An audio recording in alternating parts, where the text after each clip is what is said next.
CNews, mais vous êtes sur BFM TV, hein, Éric Zemmour. Le malheur des uns fait le bonheur des autres. Oui, liberté de parler, liberté d'écrire, de vous exprimer, de débattre. Vous êtes là avec moi ce matin, honnêtement. Est-ce que vous vous sentez censuré? Sincèrement. Est-ce que je me sens censuré? Oui, parce que j'ai lu ça, j'ai vu que vous aviez tweeté tout ça. Vous savez, quand même, accordez-moi, je suis ravi de venir chez vous et je vous remercie de votre invitation. Accordez-moi que le CSA a inventé une catégorie spéciale pour moi. Pourquoi? Parce que ça n'existe pas, ça. Monsieur Olivier Mestre, qui me pardonne, disait lui-même en juin que il ne fallait pas comptabiliser les éditorialistes politiques et que c'était contraire à l'esprit de sa loi. Et 3 mois plus tard, les vacances passant, il fait l'inverse. Moi, j'estime que, j'estime qu'il a inventé une catégorie pour moi. Arnaud Montebourg aussi est déjà comptabilisé, a été comptabilisé avant la déclaration de sa candidature. Mais Arnaud Montebourg, c'est un homme politique qui a déjà été élu, qui a été déjà candidat à la primaire, etc. Moi, je n'ai pas encore été élu et pas encore été candidat à quoi que ce soit. Donc, vous voyez bien vous vous approchez d'une éventuelle candidature. Peut-être, mais en tout cas, c'est pas le sujet, vous comprenez? Non, c'est pas le sujet. Allez-y. C'est pas le sujet. Non, on va poursuivre. Remarquez, il y a une solution simple, Éric Zemmour. C'est de dire je ne suis pas candidat. Mais je ne dirais ni je ne suis pas candidat, ni je suis candidat. Parce que si vous dites je ne suis pas candidat, vous retournez sur CNews. J'ai bien compris. Mais si vous voulez, je pense que, si vous voulez, je réfléchis à cette occurrence. J'observe, je regarde les autres, les candidats, je regarde les sondages qui ne sont pas inintéressants. Vous avez remarqué que sans être candidat, j'arrive à 10%. 8% Elab, 10% Harris Interactive ce matin. Voilà. Et il y a une dynamique. J'ai commencé à 3. Alors que je ne suis pas candidat, encore une fois. Manifestement, mon discours, les idées que je porte sont entendues dans le pays. Vous êtes sondé. Ça vous réjouit? Ces chiffres vous réjouissent? On va pas ça. Bon, quand même, je ne peux que me réjouir parce que ça veut dire que les gens, vous comprenez, ça veut dire que les gens m'écoutent. Vous pourriez d'ailleurs parler du succès du livre. Vous savez que Amazon n'a jamais vu ça. Mais en 15 ans de présence française, très bien en parler. On est à 200 000 d'impressions. On a réédité 100 000. Il y a déjà près de 20 000 ventes par Amazon. Je suis premier des ventes, alors que mon livre n'est pas encore en librairie. Vous voyez, il n'y a pas de sondage, je regarde aussi. Je suis certain que vous allez bien en parler. En matière de propagande, Staline était un amateur. Dites-vous. Vous reprenez ma formule. Mais oui, vous l'avez écrit, vous êtes un professionnel. Non, pas du tout. Moi, pas du tout. Moi, je vais vous dire, je suis pas un professionnel. Vous êtes un vrai professionnel de la propagande. Non, je suis sincère, je fais pas de propagande, je défends des idées.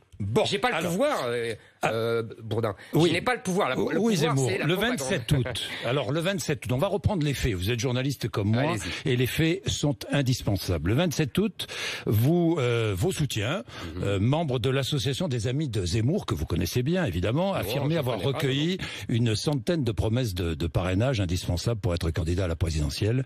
Des tracts ont été envoyés à des élus. Alors, je vais pas lire ces tracts, ils vantent votre candidature. Combien de promesses avez-vous recueilli aujourd'hui? Je ne vous le dirai pas et je ne sais pas. Et ça reste, si vous voulez, je n'ai pas, vous savez, vous ne savez pas ou vous ne me le dites pas parce que vous n'avez pas envie de me le dire. Parce qu'il n'y a pas de candidature, donc il ne peut pas y avoir de parrainage. Vous ne savez pas. Vous ne savez pas qu'on va chercher des parrainages. Si, je le sais. Je sais que des gens s'enthousiasment pour moi. Je sais que des gens me sollicitent, veulent que je sois candidat, s'engagent. Ils préparent une candidature. C'est tout à fait légitime de leur part. Je ne suis pas un citoyen de seconde zone. J'aurai le droit, à yes, de me présenter. Donc, si vous voulez, il n'y a pas là quelque chose de scandaleux. C'est tout à fait normal de se préparer éventuellement. Vous comprenez? Mais l'association des amis d'Éric Zemmour, toujours la même, c'est constituée en parti politique. On est d'accord? Tout ça, ça ne s'est pas fait à votre insu. Non, mais ça s'est fait, si vous voulez. Avec votre accord. Non, moi je ne suis pas dans cette histoire. Ah bon? Vous ne savez rien de tout ça? Je ne sais rien de tout ça. Vous savez, moi, mais non. Je vous explique. Ah oui. Moi, il y a des gens qui veulent que je sois candidat. Ça fait des mois que ça dure. Ça, moi, au départ, je n'y songeais pas. Au départ, je n'y songeais pas. J'étais bien tranquille à CNews, au Figaro, je faisais à Paris Première, je faisais mon travail le mieux possible. J'essayais d'éviter les innombrables procès, mais à part ça, je coulais des jours heureux. Et c'est uniquement parce que je regarde la situation catastrophique de la France, si vous voulez, ce danger de mort du pays par le remplacement d'une population par une autre, par le remplacement d'une civilisation par une autre, que je m'interroge et je me rends compte qu'il y a des milliers, des dizaines de milliers, voire des millions, confèrent les sondages et confèrent les préventes du livre, qui pensent comme moi et qui ont la même inquiétude que moi et qui considèrent qu'il faut que c'est la question essentielle, existentielle, j'allais dire, c'est-à-dire vitale pour le pays et que la classe politique, dans son ensemble, c'est ça la nouveauté par rapport à des temps immémoriaux, si j'ose dire, ne prend pas la conscience de ce danger. Je vais revenir sur cette préoccupation, selon vous, première préoccupation des Français, qui serait l'immigration et le grand remplacement. Je vais y revenir, Éric Zemmour, mais je voudrais terminer sur cette histoire de candidature. Quand annoncerez-vous votre candidature? En novembre? Je ne sais pas. Je ne sais pas si je la lancerai. Je ne sais pas quand je la lancerai, si je la lancerai. Je n'ai pas décidé. Encore une fois, vous sous-estimez, vous savez... Je sous-estime quoi? Mais vous savez ce qu'aiment les Français, c'est la clarté, la transparence. C'est pour ça la clarté. Vous avez vu dans le livre, je cite une phrase de Marguerite Yourcenar que j'ai relue cet été, les Mémoires d'Adrien, qui dit une très belle phrase: ce qu'on appelait mon secret n'était que mes doutes et mes états d'âme. Je réfléchis, j'hésite encore, je suis là, c'est un changement de vie pour moi. Il faut comprendre, je ne suis pas un professionnel de la politique, je ne suis pas un politicien, je ne suis pas un professionnel de la candidature. Ma vie ne se réduit pas à se présenter tous les 5 ans comme d'autres. Moi, je ne me présenterai pas à Yes pour uniquement faire persévérer un parti politique qui distribue des prébendes avec de l'argent public. Ce n'est pas moi. Vous voyez, ça, ce n'est pas ma vie. Donc, il est légitime de réfléchir, d'hésiter. Je ne vais pas faire comme tous les autres. Votre candidature, c'est un blob. C'est ma candidature pour toutes les 3 semaines. Sans vos amis qui le disent, votre candidature, c'est un blob. Vous savez ce que c'est qu'un blob? Non, je ne sais pas. Un blob? Vous savez pas ce que c'est qu'un blob? Un blob, c'est à mi-chemin entre un animal et un végétal qui s'étale sur le sol, qui s'étale sur le sol, qui s'étale. Après, sa vie, ça meurt. Ah, je connais pas. On verra votre candidature. Vous connaissez pas. Bon, vous m'avez dit la candidature. Bon, novembre, c'est ça? Je sais pas. Décision novembre. Je ne sais pas. Bon, je vous assure, je ne sais pas. Franchement, vous ne savez pas. Mais franchement, je ne sais pas. Bon. Comment vous croire? Mais vous avez tort. Bon. Il faut toujours me croire. Oui. Je dis toujours la vérité, vous savez. Bon. C'est non, la vérité. Non, votre vérité. Non, il n'y a pas votre vérité. Il n'y a pas une vérité, Jean-Jacques Bourdin. Il y a la vérité. L'immigration, votre vérité, c'est que l'immigration est la première préoccupation des Français. Et le danger qui menace la France, le grand remplacement menace la France. Vous ne pensez pas qu'il y a d'autres préoccupations dans la tête des Français? Il y a, ça vous avez raison. Par exemple, le pouvoir d'achat. J'aimerais vous interroger sur ce sujet. Mais vous avez raison. Le pouvoir d'achat. Attendez, Jean-Jacques. Est-ce que vous connaissez, simplement j'ai une question, est-ce que vous connaissez le syndrome du vin du mois? Du vin du mois? C'est-à-dire qu'on n'a plus d'argent à partir du vin du mois. Voilà. Oui, vous ne connaissez pas, moi non plus. Voilà, exactement. On est d'accord. On est d'accord. Mais moi, je l'ai connu quand j'étais enfant. Vous savez, moi, je suis pas né avec une cuillère en or dans la bouche. Mon père était ambulancier, ma femme ne travaillait pas, ma mère ne travaillait pas, lapsus intéressant. Mon grand-père était cordonnier en Algérie. Je peux vous dire que moi, je sais ce que c'est que les fins de mois difficiles. Bon. Moi, mon grand-père avait 9 enfants. Mon père m'a toujours raconté qu'il partageait une orange en 4. Donc, vous me ferez pas le coup de le bourgeois qui n'a aucune notion des gens. Je sais très bien ce qu'est une vie difficile. Je veux vous demander ce que vous proposez à ceux-là, à celles-là et à ceux-là. D'abord, à ces Français-là. Mais d'abord, je ne suis pas candidat pour l'instant. Donc, je n'ai pas réfléchi. Non, c'est pas que j'ai pas réfléchi. J'ai beaucoup réfléchi sur beaucoup de sujets. Je n'ai pas à vous donner un programme, des mesures, des mesurettes, parce que ce n'est pas ni le lieu ni le moment. Vous savez, Emmanuel Macron, qui était candidat, a attendu février-mars 2017 pour donner un programme. Et il disait, le programme ne sert à rien. Donc je ne vais pas, moi, en non-candidat, faire mieux que lui. Donc je sais très bien les difficultés des vies des gens. Votre programme ne sert à rien. Il disait ça. Oui. Bon. voyez. Vous reprenez. Non, je ne reprends pas. Je vous dis qu'il y a des exemples prestigieux. Ce que je veux dire, c'est que je sais très bien les difficultés de pouvoir d'achat, de vie des gens, de beaucoup de gens. Oui. J'ai suivi comme vous les Gilets jaunes. Je parle avec des gens, les gens viennent me parler. Mais ce que je dis, c'est qu'il y a quelque chose d'essentiel qui est l'avenir du peuple français. Parce que l'avenir du peuple français, c'est tout simplement la vie ou la mort de la France. Je vais vous donner des exemples très simples. Oui, obsession. Mais vous savez tout ça. Mais oui, obsession. C'est une obsession. Mais oui, mais vous savez tout ça. Attendez. Ici, c'est pas vous qui guidez le débat, c'est moi. Jean-Jacques. Vous avez dit obsession. Attendez. Non, mais je réponds à obsession. Faites-moi plaisir. Obsession. Ça vient du latin qui veut dire assiéger. Oui. Donc nous sommes assiégés. Donc oui, c'est mon obsession. Parce que la vie et la mort de la France, c'est une obsession. Et oui, je me sens assiégé, comme tous les Français. Vous savez, vous regardez des sondages. Vous avez 70 à 80% des Français qui vous disent « on ne vit plus aujourd'hui en France », qui vous disent « il n'est pas nécessaire d'être né en France pour être français, il n'est pas suffisant », qui vous disent « la France est un pays de racines chrétiennes ». Tous ces sondages-là, on n'est pas 5%, 10%, 15%. Ce n'est pas quelque chose de marginal. C'est 70% des Français. C'est-à-dire que ce que je dis, moi, est absolument central. Et ceux qui disent le contraire sont marginalisés. Mais ils ne s'en rendent plus compte, ni les médias, ni les politiques. Ça, c'est votre analyse. Éric Zemmour, elle vous appartient. Je suis là pour ça. Elle vous appartient. Voilà. Évidemment. La vaccination obligatoire pour les personnels des hôpitaux, maisons de retraite, les pompiers, les infirmiers, les aides à domicile. Sinon, contrat de travail suspendu, logique? Non, vous n'avez pas d'avis? Non, j'ai un avis. Je vais vous dire. Oui. Vous savez, on n'est pas obligé d'avoir un avis tranché sur tout. Non. Bon. Deuxièmement, pourtant, vous avez des avis tranchés. Non, j'ai une. Oui, bien sûr. Oui. Attendez. Oui. J'ai une réflexion. La nuance. Non, j'ai une réflexion. J'ai beaucoup. Ne croyez pas. Je connais la nuance. J'ai une réflexion historique. Allez-y. Parce que je raisonne en fonction de l'histoire et du réel. Les politiques aujourd'hui, depuis 30 ans, raisonnent en fonction des communicants et des médias. Moi, je raisonne en fonction de l'histoire et du réel. C'est pour ça que, oui, j'ai des convictions sérieuses sur le sujet qu'on a abordé tout à l'heure. Maintenant, vous me dites, la vaccination obligatoire. Oui. Je vous dis, ça me gêne. D'abord, vous savez que c'est contraire à tout ce qu'on a dit, la loi, aux conventions internationales.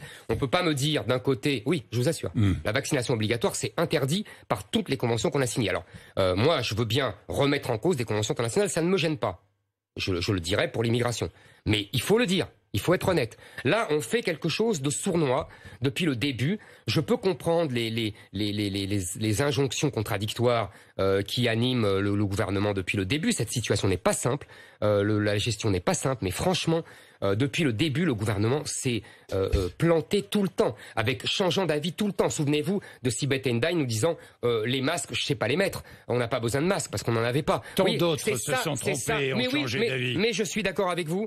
C'est vrai. Nous n'allons pas établir la liste. Surtout sur cette situation-là. Oui. Mais tout ça n'est pas simple. Et je trouve que là, le gouvernement est sournois. Je n'aime pas cette méthode. Mais l'intérêt collectif existe. Mais oui, l'intérêt collectif existe. Mais vous avez raison, Jean-Jacques Bourdin. L'intérêt collectif existe. Oui. Éric Zemmour. Et on va en parler justement pour d'autres sujets. Oui, justement. Que reprochez-vous à Marine Le Pen? Qu'est-ce qui vous gêne chez elle? Qu'est-ce qui vous gêne? Mais vous savez, j'ai rien contre Marine Le Pen. Je l'aime bien.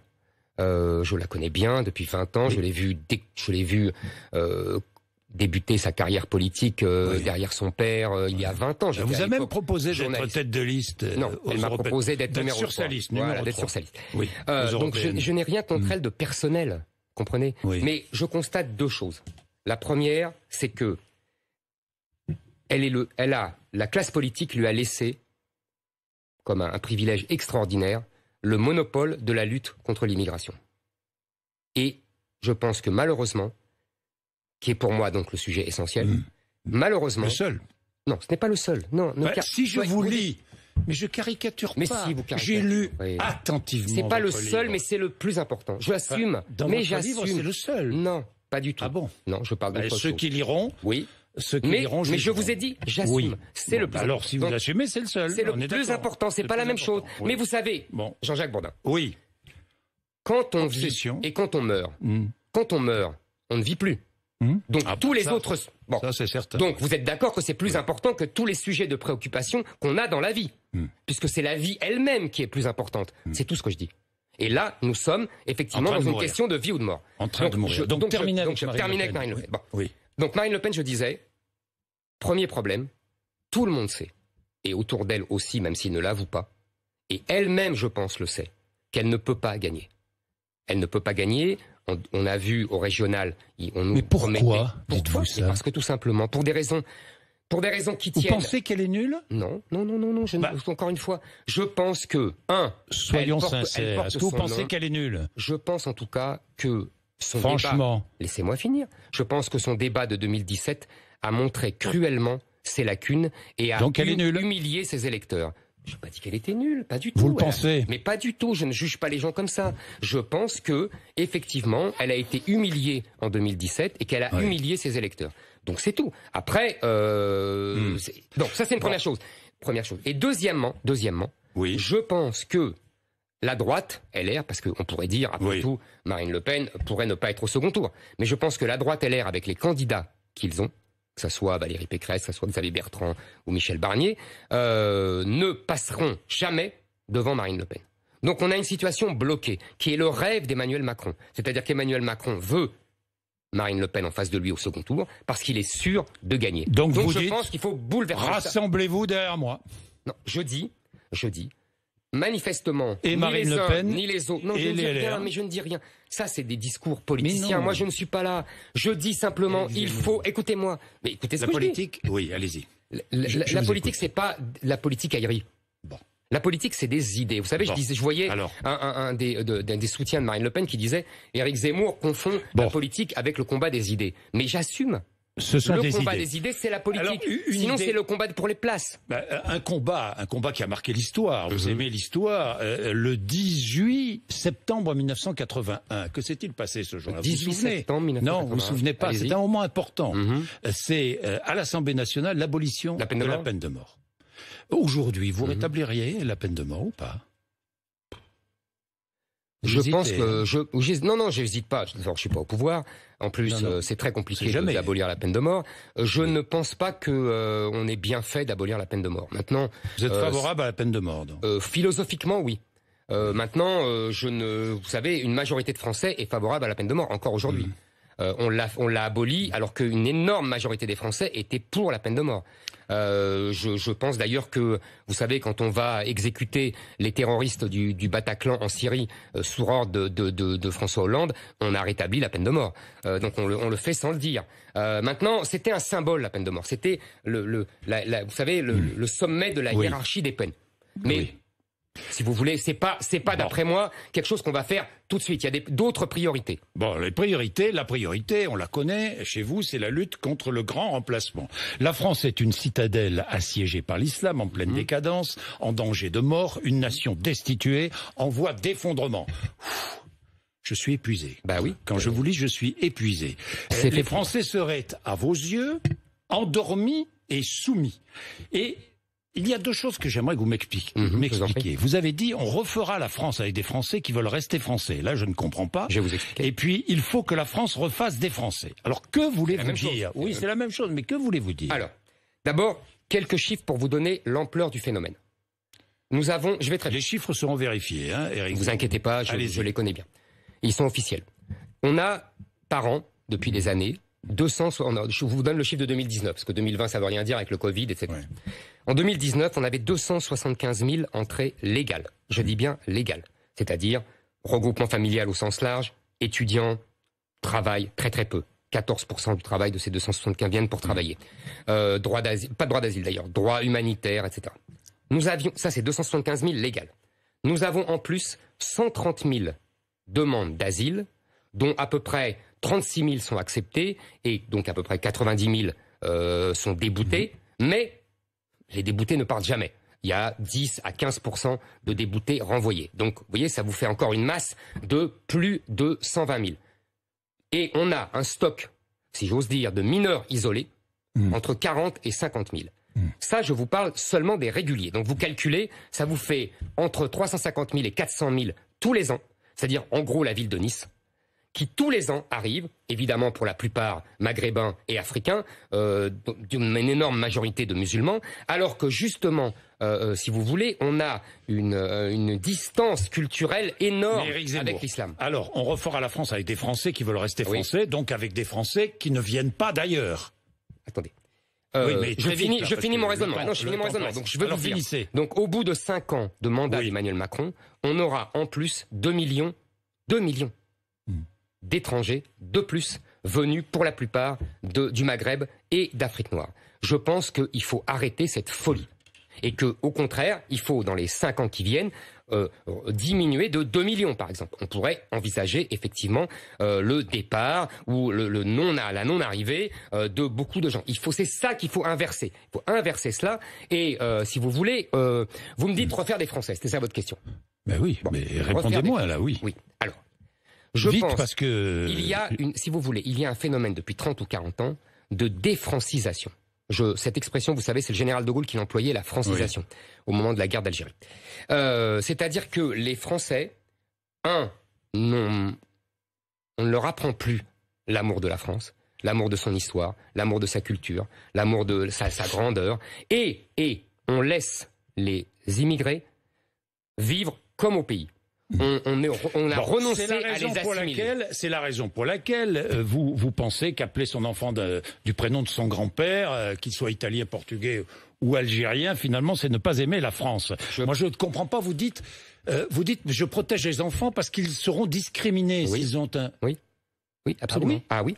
Vous êtes sûr de ça? Ah oui. Mais qui discrimine? Les associations. Qui discrimine? Les patrons. Qui est le coupable? Qui est le coupable? Non, alors je peux l'enfant qui porte le prénom ou celui qui discrimine? Est-ce que je peux vous répondre? Ben oui, mais je vous pose une question. Mais je vais vous répondre. Et c'est très intéressant ce que vous dites. Il y a une étude très intéressante de 2010 de chercheurs français et américains pour Sciences Po qui s'appelle l'étude Diouf. On a pris 3 faux CV. Le premier, un CV repère qui est Amélie, on voyait un nom très français, Amélie Lombard. Et 2, on a pris un nom Marie avec un nom africain, Marie, autre chose, et on a pris un prénom Khalidja avec le même nom. Oui. De quoi on s'est aperçu? On s'est aperçu que le CV avec le nom français et le prénom français recevait quasiment autant de bonnes réponses que celui avec le nom africain mais un prénom français. Et celui qui était vraiment rejeté, c'était le prénom. Mais ça c'est le constat. Pourquoi? Oui, c'est un constat. Pourquoi? Je vais vous dire, ils ont raison.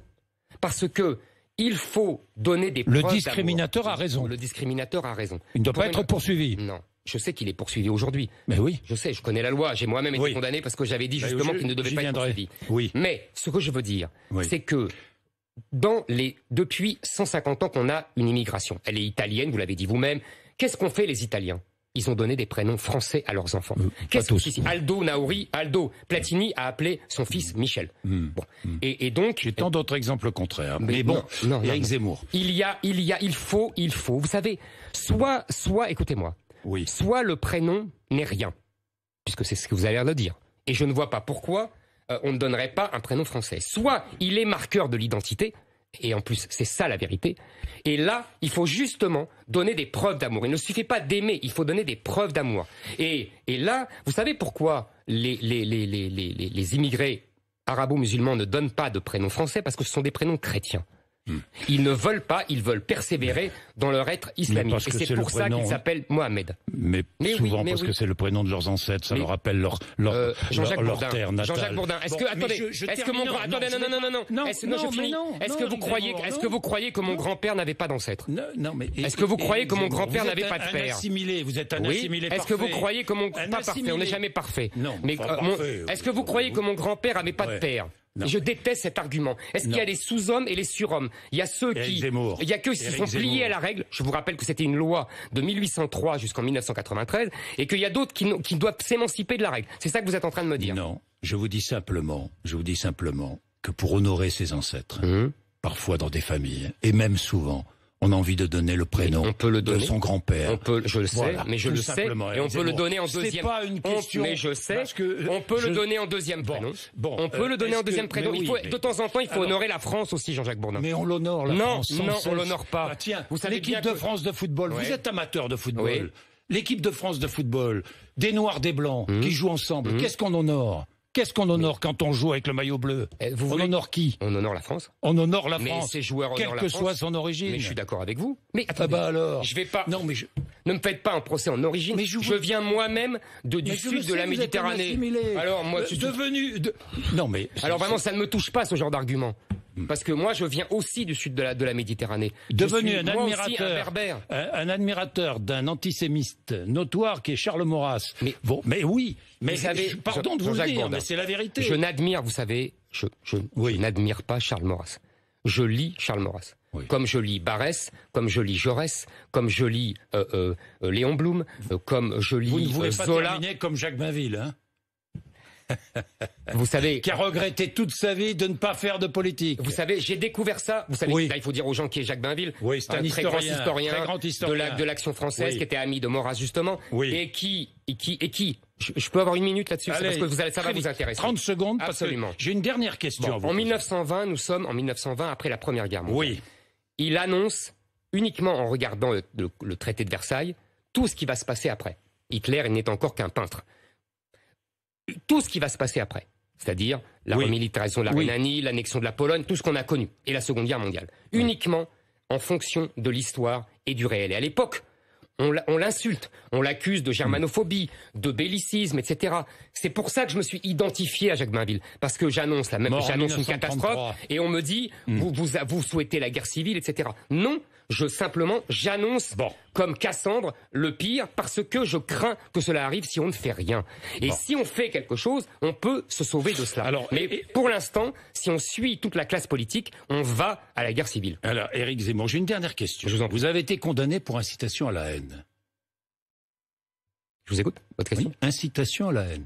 Peut-on imaginer un président de la République condamné pour incitation à la haine?